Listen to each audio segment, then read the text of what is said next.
holy grail. I will prevail. Go find the scale and wait. Welcome back to another episode of N.Cast. I'm your co-host, Prince Ayo. Here again, it's me, Brian. And welcome back to our new setup.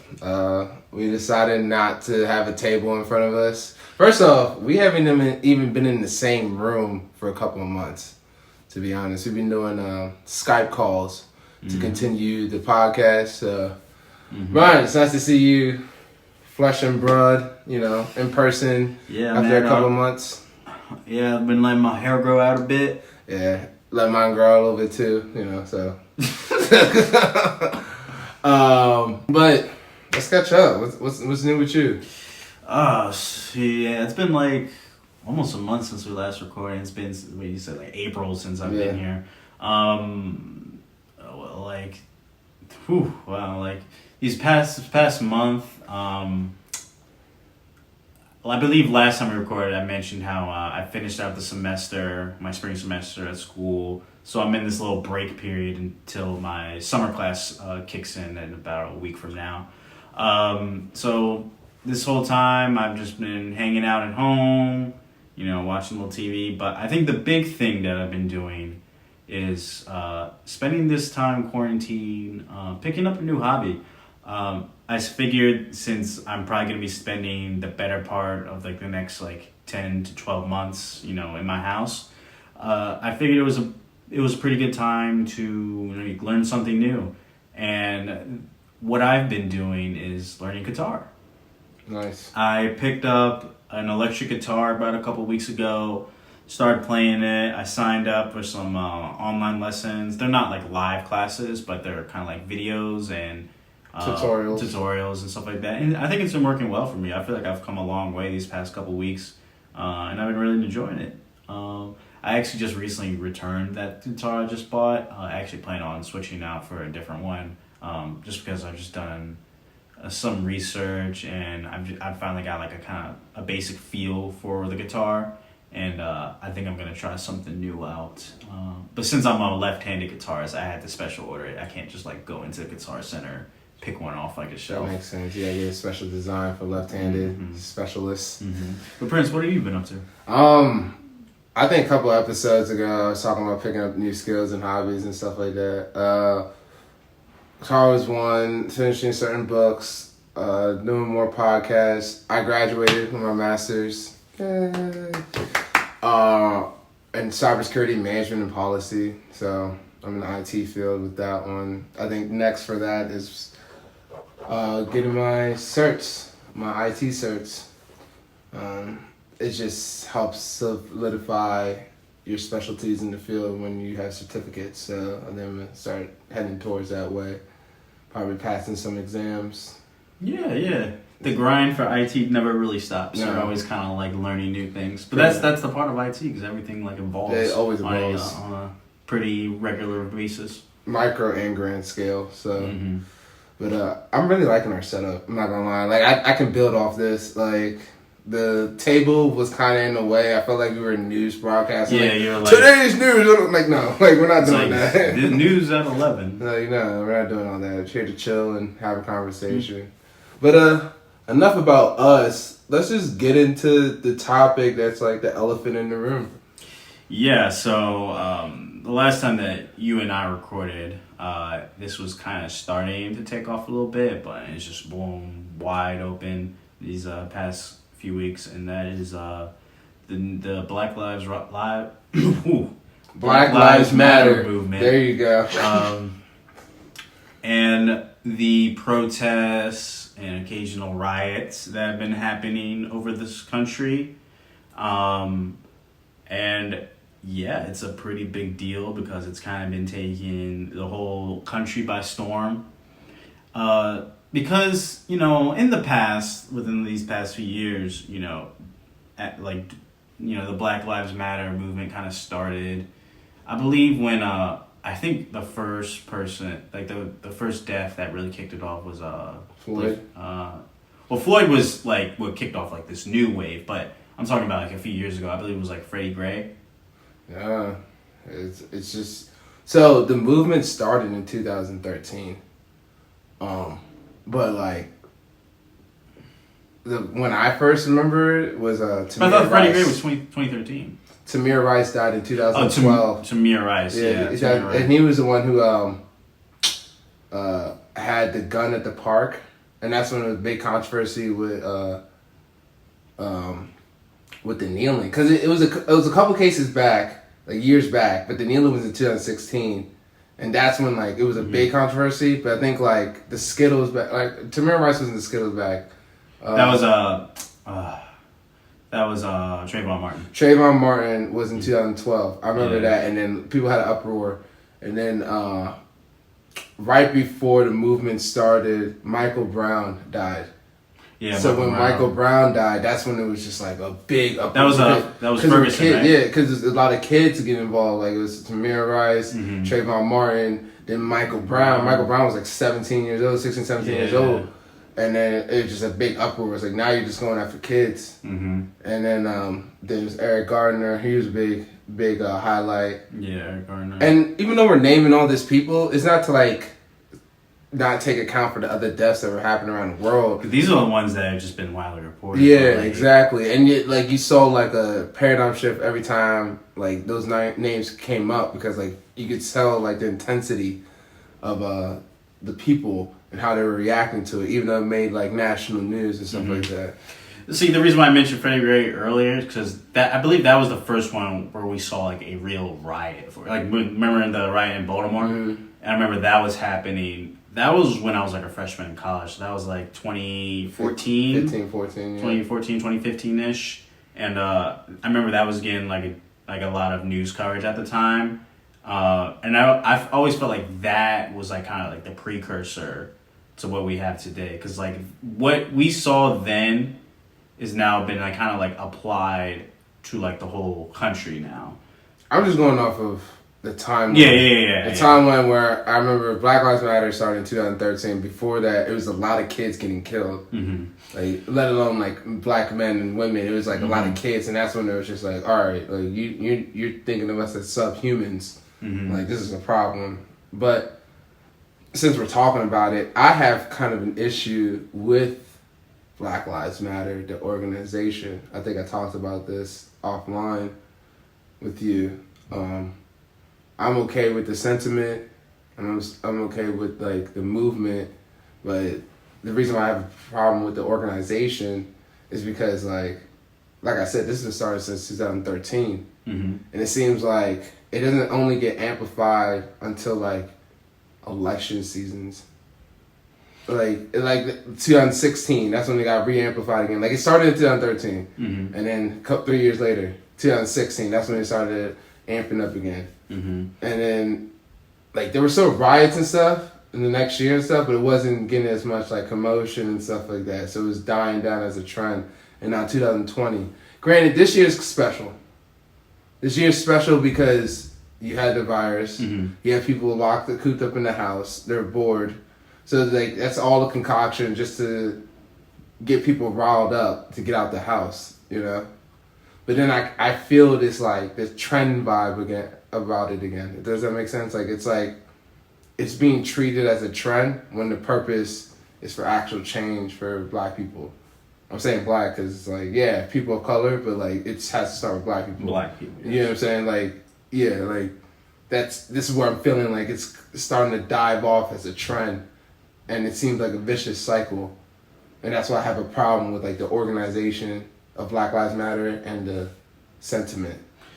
Yeah. And then on top of that, if you follow the money trail with the organization, it's going to more like Democratic Party and like, I guess like white people's like pockets, to be honest. And it, like when I say white, I'm saying like Hillary Clinton. I'm saying Joe Biden. You get what I'm saying? Like those are white people. Like, I'm not just calling out random white people. Like, they are going to their pockets. It does look bad. It looks bad. See, you know, we were talking because, like you said, we kind of talked about this off the air. But what was a revelation for me is that I was under the impression that, you know, the Black Lives Matter movement was like, I thought what made it special was that there really was no like centralized organization. I always thought it was more like a hashtag that people are just like kind of gathering under. Like there's no Black Lives Matter like ringleader. No, there is. There is, but it's like it's different compared to like other movements in the sense that like there are, like you said, there are organizations that like, for lack of a better term, they organize things, and there's definitely like donations under like the Black Lives Matter umbrella that, and you said like you have a problem with like where those donations are going to, but to say like you're with like I support Black Lives Matter, it's not necessarily saying I support this specific organization. It's like I just support the mindset that Black Lives Matter. And that's what I always kind of viewed it as. So like seeing like tangible organizations like labeled Black Lives Matter, that to me I was like I always felt like that kind of like defeated the purpose, you know what I mean? It's counterproductive? Yeah, a little bit. It got counterproductive when it took the focus off of like Black Lives Matter. Nothing against gays, nothing against trans, and yes, all Black lives do matter. But because like a lot of trans and gays were getting beat up by people in the Black community who were Black as well, like these are gay Blacks, trans gay Blacks, or I guess trans Blacks too, and they were getting beat up by Black people. But then people were yelling Black Lives Matter. It was having a problem within itself. So I felt like the movement was to not only just highlight Black Lives Matter, but like all Black Lives Matter, and it became an institution. You know what I mean? Just for all Black lives to be accepted. But then I'm starting to hear stuff like the leaders of the Black Lives Matter. Nothing wrong with them being female leaders and stuff like that, but they said they're Marxists. And I don't know if a lot of people understand how Marxism works. I'm not gonna get like a breakdown of how Marxism works, but basically, like people who are at the top in Marxist system lead people astray, like the masses astray, especially during like highlight seasons, like election season and stuff like that. When I say them lead them astray, they'll get them going so they can funnel as much money as they can. But it doesn't matter which direction they're going. They're just going to go with the chaos because that's where the money's going. They're opportunists. That's the best way to put it. Like a lot of Marxists tend to be opportunists. And like that's when it comes like really controversial, you know? And then it integrates with capitalism. And that's what you're seeing right now. When that's my problem with the trend, because like a lot of marketers, they're giving this sentiment, and you're seeing all these like corporations sending out these letters like we're with the Black Lives Matter. It's just because they're trying to save their own butts, or they're not. They're trying to capitalize. It's a PR move. Yeah, it's literally a PR move, a legit PR move. And they're trying to like save future dollars. You know, like, oh, what are you talking about? 2020, you sent out this letter. You know, it's like they're gonna. Yeah, I already know they're gonna pull it out the ass. Which is what I love when I see like companies like put out like we support Black Lives Matter. It's like you don't pull this out in like 5 years. And then somebody like retweets it, and they'll have like something they did in the past and be like, "This you?" Yeah, like Gucci. Like imagine Gucci doing that, and then you gonna remember the quote like when they had the blackface. Like you know what I mean, like stuff like that. So it's. That's my sentiment on it, and like my take on it. It's just like Brian and I are both Black, yeah. Like we understand the sentiment, obviously because of the context with the historical oppression, not just in the U.S. but around the world with Black lives and slavery and stuff like that, and systematic oppression and colonization. But we're Black, like we're just treated differently, like you're perceived differently, and that's just what it is. But to use it as like a PR move, to use it every election season because it causes controversies to make people vote, it's kind of misleading and honestly a slap in the face. Especially if you're like, when you start really noticing the cycle. The only reason why I'm noticing the cycle because like it started when I was 19 and then the next election was when I was 23. I'm 27 now. So it's like, I've been an adult to notice like, yo, why is this happening over and over again? I may not be 30, but like I'm old enough to like recollect, okay, this is becoming a cycle. You know, this is not something like you're trying to actually fix. where people actually need like policy reform, police reform, actual reparation, going to communities, having their own like police communities in like people of color's neighborhood and black people's neighborhood. Like that's what, and like getting rid of like redlining and stuff like that. That's something that actually like contributes to change. But no, it's treated as like you need to go vote. You gotta save Black lives. Or Joe Biden. Oh, if you don't vote for me, you're racist. Oh, it's like, God, get the fuck out of here. You serious? Are you fucking serious? Get the fuck out of here. Like, I don't mean to cuss, but it's like, that was really a slap to the face because, like, you're legit using it as a PR move. Like, it's just like, bro, we don't have to message you. First off, like, a lot of people don't even know whether to be a Democrat or Republican is because it's like the lesser two evils. Like, you know, especially with Joe Biden specifically, you know, you had the crime bill, like that, which ironically is kind of what got. And he's becoming senile. Yeah, he's like almost senile. Yeah, he's almost senile. It's like the reason why Trump will win over him off the basis of not looking less senile and actually being a comic.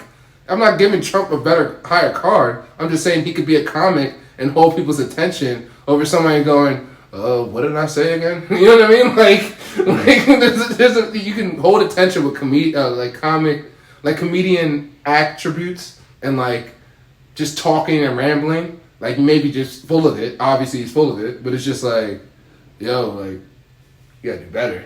We got like these lesser of two evils is not helping at all. Mm-hmm. I know it went off a little tangent, but I was just like, this is crazy. Like it's us being black, it's easy to see, and we're a little bit older too, like you're 24, 23, 24. 24. You know, so you've been to like two cycles, and you're starting to notice it too. It's just like, it's the same thing. This is a little bit amplified because it's 2020 and there's a pandemic going on. But it's almost the same thing.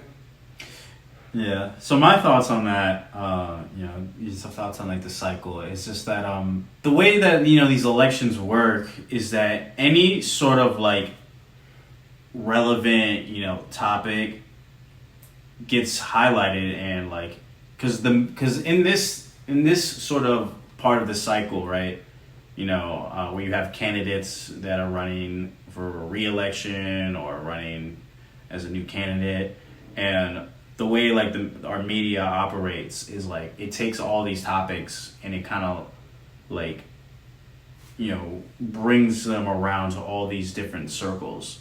And like, especially when it comes to the candidates, like every sort of like newsworthy story that happens in this country, you know, has to also like have them in the middle of it, and because that's how our media works. Yeah, center attention. Yeah. But I think what makes this time particularly special, you mentioned this before, but like, you know, because we're dealing with COVID right now. Yeah. And I think what got people extra riled up, you know, during these recent killings with George Floyd and Breonna Taylor is like, you know, to us it's just like, wow, like it's COVID, we're trying to social distance and stay at home, and cops are still out here trying to kill us. Yeah. And like that was just the straw that broke the camel's back, and people were just like, all right, like nah, like we're done. Like the reason why it trumps like the pandemic is like what you just said. We're inside and you're still killing us. Yeah. Which is clear distinction that you treat us like subhumans. That's the whole point of Black Lives Matter. It's not saying Black lives are better than any race. It's not saying that we deserve a lot more, even though we should. Every other race has got retribution and reparation for what's been done wrong to their culture, except for black people globally. We're just saying that we're humans too. And if you're not getting that sentiment and you're still saying blue lives matter or all lives matter, you're gaslighting people's intelligence. And on top of that, you're literally looking ways to get around that black lives don't matter to you because you're a racist fuck. And you just don't want to admit it because you don't want to be called out in front of the entire internet. And this is why like a lot of black people on Twitter are just like, nah, make them lose their job, starve them. It's because like we know that you'll say, oh yeah, Black Lives Matter in front of a camera after you get caught after a certain incident, but you don't really change internally. Mm-hmm. You think black people want to see people starve? No. It's just that you're not getting it. You know what I mean? Like people aren't getting it. Mm-hmm. And it's frustrating.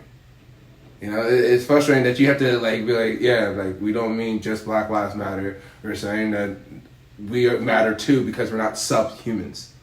Mm-hmm. You know what I'm saying? Yeah, and like you can also have like analogies, for people that are like I don't get it. Like saying like if I say Black Lives Matter and then your response is like, but all lives matter. It's like saying that. This is something that, this is a good analogy I saw on Twitter. It's like, is it imagine, the house? Yes. It's the house analogy. So say we live on the street, right? Yeah. Say my house is on fire. Okay. Like, say my house is on fire, and I'm like, help, my house is on fire. Yeah. And then somebody comes outside and is like, what about our houses? It's like, all right, cool. Yeah, we care about your houses, but my house is on fire. Can you help?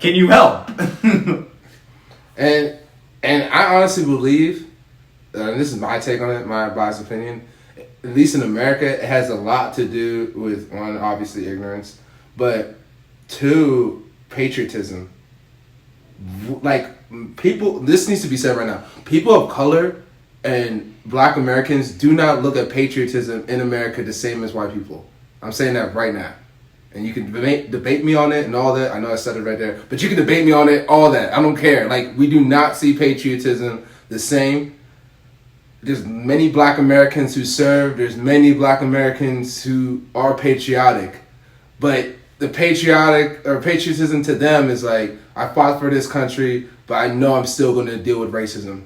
Not just that, but they fight for this country because they want it to be better. But that's still in the back of their mind. They want it to be better to end racism. Mm-hmm. Hence why they're like, I'm fighting for this country to be better, but I know this country's still going to be racist. And a lot of white Americans aren't thinking that way. Mm-hmm. They may have sympathy for that person. That's why we have the term conservative, because like they like how what they envision America to be, and to them is like they want to preserve this. Like the way that the power structure is set up, like they want to preserve it, they want to conserve it. Hence the term conservative. To add on to that, it's just more so like traditional ways. I think, like I've been saying for a couple episodes now, we're going on the paradigm shift. We're on a paradigm shift with culture, society, everything, technology, and conservatives, people who want the Confederate flag because it's heritage. Y'all lost. It doesn't make sense.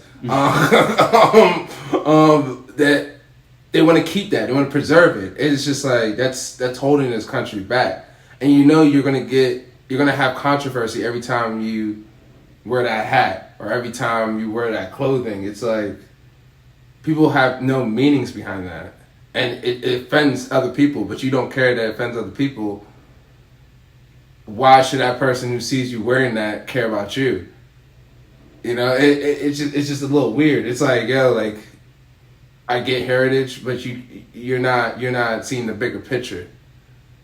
There's a bigger picture behind all this, and you want to hold this country back with your narratives and what you perceive as like pride for you. It's selfish, and we're working on it. Obviously, it might take generational work because like some people, they're in their 30s, 40s, they're in their roots. Some of them you can save. Some of them is just like they're gonna die that way. So it's going to take a couple of generations. Like, we may be able to see it because we can live, like, through 2 generations before we go. But I just feel like this the pride, the heritage, the conservatism, it needs to be modernized, but it's not going to be easy. Because what you just said, it's in a box. It's an imaginary box, keeping tradition and keeping it separate so they can keep that tradition. And it's very odd to me, but everybody thinks differently. But yeah, go ahead. Oh no, like you said it best. Like this is kind of something that's in the long run, type of thing. So you want to close this out? Yeah, I'll close this out. I was just gonna say, rest in peace to all fallen: Breonna Taylor, Elijah McClain, George Floyd, Eric Gardner, Philando Castile, Sandra Bland. The list goes on. They deserve justice, and like proper. We're asking like due process. Like the fact that We're asking for due process to give justice. Like, we're not even asking like anything like radical. It's like, hey, like we have this justice system. Well, a lot of people are asking for those cops to get the chair and stuff like that, but those are like more radical people. But like majority of people are like, they need to go through due process because regardless if they have a badge or not, they're still humans and they took another human's life. And the fact that the cops, like, obviously the job's hard. Like, that's just controversial. Like, you need protection in the service, but like, it's like a gang. You know what I mean? Like, the cops, they should be like integrating into like communities and like being one with the communities. And now they're seen more as like a gang, like infiltrating communities. Yeah, because the way that the system works is that the police are literally above the law. Yeah. So the fact that, just going back to my point about asking for justice, asking for due process, that should be a red flag in itself. You're asking for due process for another human that lives under the same system as you. But the only difference is you have a badge to protect you.